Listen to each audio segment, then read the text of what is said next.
Assalamualaikum warahmatullahi wabarakatuh. Alhamdulillah kita sudah sampai depan Museum Mandala Bhakti Semarang. Oke, kita akan masuk ke dalamnya ya guys.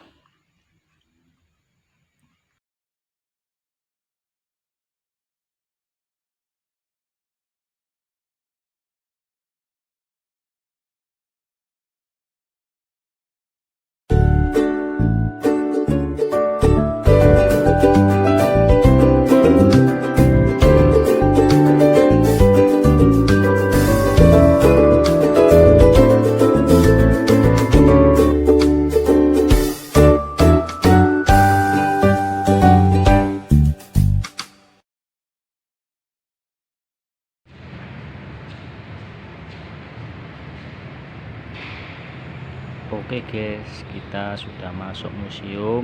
Kita sudah bayar karcis masuk seharga Rp5.000.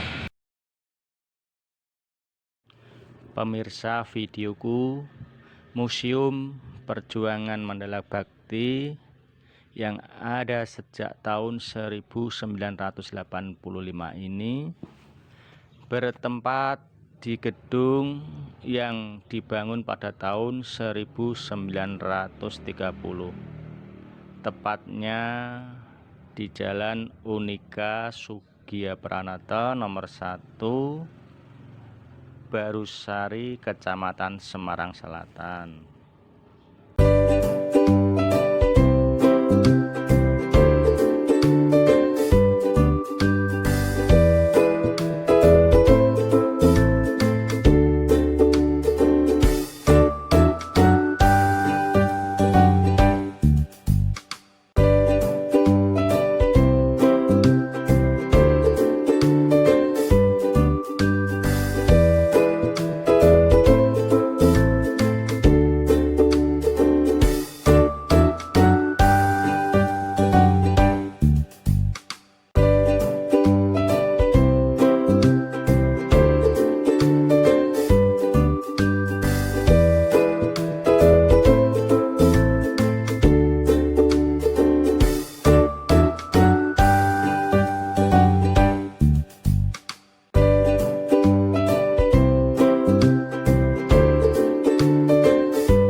Jika Anda berada di kawasan Simpang 5 Semarang, cobalah sekali-kali mampir ke Jalan Sugiyapranata yang ada di sekitar Tugu Muda. Di sana Anda akan menjumpai sebuah bangunan klasik dari zaman Belanda dan dibangun sekitar tahun 1930-an. Memasuki halaman bangunan ini Anda akan menemukan sebuah prasasti besar yang berisikan sabta marga prajurit. Nampaknya hal inilah yang kemudian merepresentasikan isi di balik bangunan klasik beratapkan genting ini. Pernah digunakan sebagai markas Kodam 4 Diponegoro pada tahun 1950-an.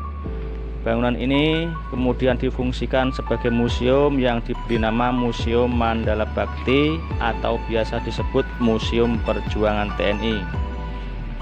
Peresmian museum ini dilakukan oleh Mayor Jenderal Sugiharto pada tanggal 1 Maret 1985.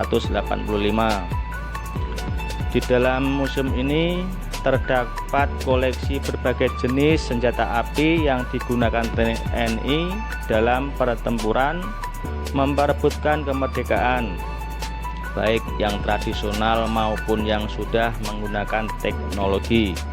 Selain itu, terdapat berbagai data dan dokumentasi yang menjelaskan tentang perjuangan Tentara Nasional Indonesia. Memasuki lantai 2, pengunjung akan disambut patung Panglima Besar Sudirman. Di belakang patung tersebut terdapat ruangan yang dulu difungsikan sebagai ruang pengadilan. Sementara di sekitarnya terdapat berbagai lukisan yang menggambarkan sejarah pertempuran TNI lengkap dengan ornamen-ornamen bangunan khas Belanda. Pada bagian lainnya terdapat kendi besar bertuliskan Kendi Manunggal TNI Rakyat tertanggal 5 Oktober 2003. Kendi itu menggambarkan perjuangan TNI yang tidak lepas dari dukungan rakyat. Dari jendela Museum Mandala Bakti, pengunjung bisa melihat pemandangan di seputar Tugu Muda. Di seberangnya masih berdiri kokoh gedung perusahaan kereta api massa Hindia Belanda yang kini lebih dikenal dengan Lawang Sewu. Di bagian lain pengunjung akan melihat gedung Pandanaran yang saat ini digunakan oleh pemerintah Kota Semarang. Oke guys, terima kasih.